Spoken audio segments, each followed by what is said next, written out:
Bonjour, aujourd'hui on va décortiquer une histoire, celle du parcours d'une personne à revenu moyen face au marché boursier. C'est tiré d'un récit personnel et ce qui est intéressant c'est que tout ne commence pas avec une grande stratégie financière. Non, ça commence avec un simple petit rendez-vous de 15 minutes à la banque. On va voir ensemble comment une promesse toute simple a pu se transformer en une véritable leçon de vie. Alors, la question qui est posée ici, elle est forte. La bourse, est-ce que c'est la plus grande illusion économique? Attention, l'idée ce n'est pas juste de provoquer, c'est vraiment pour décrire une prise de conscience. Et cette question, eh bien, elle donne le ton de tout ce qu'on va voir ensemble. Et si, au fond, l'image qu'on a tous de la bourse était, pour beaucoup de gens, une illusion très bien construite? C'est ce qu'on va essayer de comprendre. Voilà, tout part de là, d'un rendez-vous de 15 minutes à la banque. Et de cette petite phrase, tellement simple, tellement séduisante, « Faites travailler votre argent ». On l'entend presque, cette phrase, prononcée dans un bureau bien propre, bien rassurant. C'est vraiment le point de départ d'un voyage. Un voyage qui va vite transformer cette belle promesse en une série de questions beaucoup, beaucoup plus compliquées. Alors, première étape, l'invitation. Comment est-ce qu'on se retrouve attiré vers ce monde de la bourse, surtout quand on vient de la classe moyenne?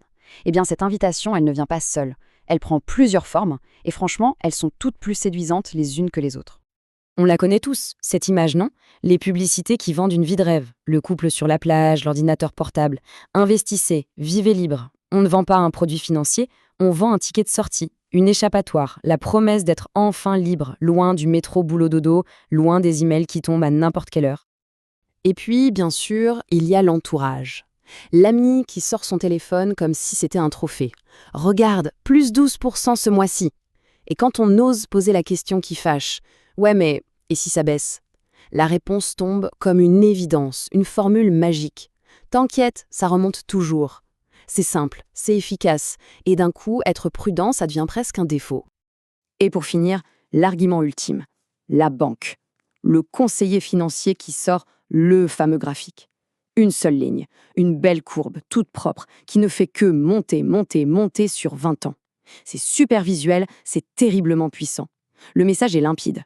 Sur le long terme, c'est presque une certitude mathématique. Franchement, à ce stade, comment ne pas y croire? Bon, maintenant qu'on a vu l'invitation, passons à la promesse elle-même. Et surtout, on va creuser un peu pour voir les petites conditions cachées. Celles qui ne sont pas écrites en gros sur le joli graphique, évidemment. Ce tableau, il est parfait pour voir le décalage. D'un côté, on a le discours officiel. Des choses qui sont techniquement vraies, hein. Les actions battent l'inflation. Le marché monte toujours. OK. Mais de l'autre, il y a la réalité, la vraie vie. On nous dit que la clé, c'est de penser à long terme. Sauf que, penser à long terme, ça veut dire une chose. Il ne faut jamais avoir besoin de cet argent en urgence. Et ça, on va le voir, c'est un vrai luxe. Et voilà, on y est. Le point central de toute histoire, il est là. La patience. On nous la vend comme une vertu, quelque chose que tout le monde peut avoir. Mais en réalité, c'est un privilège économique. C'est la capacité de voir son portefeuille plonger sans avoir à vendre pour payer ses factures. C'est pouvoir rester sur le navire pendant la tempête parce qu'on a un canot de sauvetage à côté. Et la question, elle est brutale, mais elle est essentielle. Qui peut vraiment se permettre de voir son épargne chuter de 30% sans que ça ait un impact direct sur le frigo, par exemple? C'est là qu'on voit tout le fossé. Il y a ceux qui investissent pour devenir plus riches et ceux qui investissent pour essayer de ne pas devenir plus pauvres. Et pour ces derniers, une baisse de 30%, ce n'est pas juste une ligne rouge sur un écran, c'est une angoisse très, très concrète. Troisième point, le jeu asymétrique. Parce que oui, il faut bien comprendre que le terrain de jeu n'est pas le même pour tout le monde. L'image utilisée dans la source est celle d'un labyrinthe. Pour certains, c'est facile, ils ont le plan. Pour les autres, on tourne en rond en ayant l'impression d'avancer. Alors, parlons des coûts. On entend souvent dire « Oh, mais les frais sont très bas aujourd'hui ». Ok, mais la réalité, c'est un peu plus compliqué. Il y a les frais qu'on voit bien, et puis il y a toutes les petites morsures invisibles, le fameux spread, les taxes, etc. Au final, un gain de 80 € dont on était tout fier se transforme en un simple pourboire. C'est l'image d'une nuée de moustiques. Chaque piqûre est minuscule, mais à la fin, on est vidé. Et ça nous amène à cette idée de la roue de hamster. C'est une image très forte. Pour compenser des gains qui sont finalement assez faibles, la solution qu'on nous donne, c'est quoi? Investissez plus. Et donc, il faut travailler plus pour épargner plus pour réinjecter dans la machine. C'est un cycle sans fin, qui profite surtout au final à ceux qui vendent la roue elle-même. Regardez cette chronologie, elle est implacable. 9h29, les grosses institutions ont l'info. 9h30, même pas une minute plus tard, les pros, les algos, ils ont déjà réagi. Et le petit investisseur, lui, il reçoit une notification sur son téléphone à 9h45. 15 minutes plus tard, c'est l'image d'arriver à une fête quand tout le monde est déjà parti. Le décalage est énorme. C'est pour ça que cette phrase est si juste. Démocratiser l'accès, ce n'est pas démocratiser le pouvoir. On entend ce mot partout, démocratisation. Mais c'est un peu comme si un casino ouvrait ses portes à tout le monde, gratuitement. C'est super, tout le monde peut entrer, mais les règles du jeu, elles, n'ont pas bougé. C'est toujours la maison qui a l'avantage. Et on arrive au moment fatidique, le moment où la belle théorie se fracasse contre le mur de la réalité. C'est là que les risques dont on parle dans les livres deviennent un vrai problème, bien concret. Et ce mur, c'est souvent une dépense imprévue.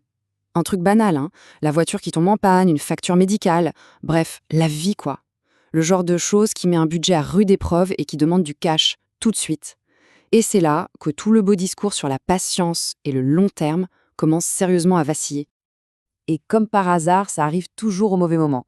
Le marché est en baisse. Et pendant ce temps, sur les réseaux sociaux, c'est la folie. Ça crie Diamond Hands, Hold. En gros, il faut tenir, ne surtout pas vendre, sinon on est un faible. C'est une espèce de culte de la dureté qui met une pression énorme et qui, au passage, oublie complètement que les gens ont parfois juste besoin de leur argent. Ce qui nous amène à la seule question qui vaille, en fait, au milieu de tout ce bruit, de tous ces slogans. Que fait-on quand on a vraiment besoin de l'argent ? Pas pour s'acheter un truc sympa, non, pour payer une facture urgente. Qu'est-ce qu'on fait quand ce n'est plus une option, mais une pure nécessité ? Et bien souvent, la conclusion est la même. On est forcé de vendre. Et on vend au pire moment possible, en pleine baisse. Ce qui transforme une perte temporaire sur le papier en une perte bien réelle et permanente. Et le point le plus important à comprendre, c'est que ce n'est pas un échec personnel, ce n'est pas un manque de discipline. C'est simplement un manque de filet de sécurité. C'est la dure réalité qui prend le dessus. Alors, après tout ça, on pourrait être un peu cynique, mais l'idée n'est pas de tout rejeter en bloc. L'auteur de la source, lui, termine sur une note de sagesse. Une sagesse apprise à la dure, mais une sagesse quand même. Alors voyons quelle est cette vérité sur l'investissement une fois qu'on a enlevé tout le vernis. Et cette sagesse, elle peut se résumer en quelques points. Un chemin plus réaliste. Alors oui, c'est tout de suite moins sexy que les promesses de liberté financière. Mais c'est beaucoup, beaucoup plus solide. La priorité numéro 1, absolue, c'est de se construire un filet de sécurité. Une épargne de précaution, c'est la fondation.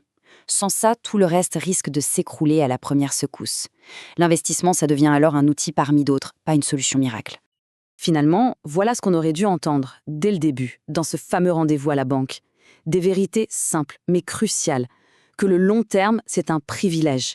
Que les frais, ça compte, surtout pour les petites sommes. Et que le plus grand risque, ce n'est pas le marché, c'est notre propre vie, nos imprévus. Ce sont des phrases qui n'interdisent pas d'investir, non, mais qui permettent de le faire les yeux ouverts. Ça change tout. Et on termine là-dessus, avec cette idée qui remet vraiment les choses en perspective. La règle d'or, ce n'est pas « soyez agressif, cherchez le profit maximum ». Non, la règle d'or, c'est « protégez-vous d'abord, construisez votre sécurité. Ensuite, si c'est possible, investissez. Et surtout, n'acceptez jamais qu'on transforme un besoin fondamental de sécurité en une simple marchandise. » Ça amène une dernière question, pour la route. Et si la plus grande victoire financière, au fond, c'était tout simplement la tranquillité d'esprit ?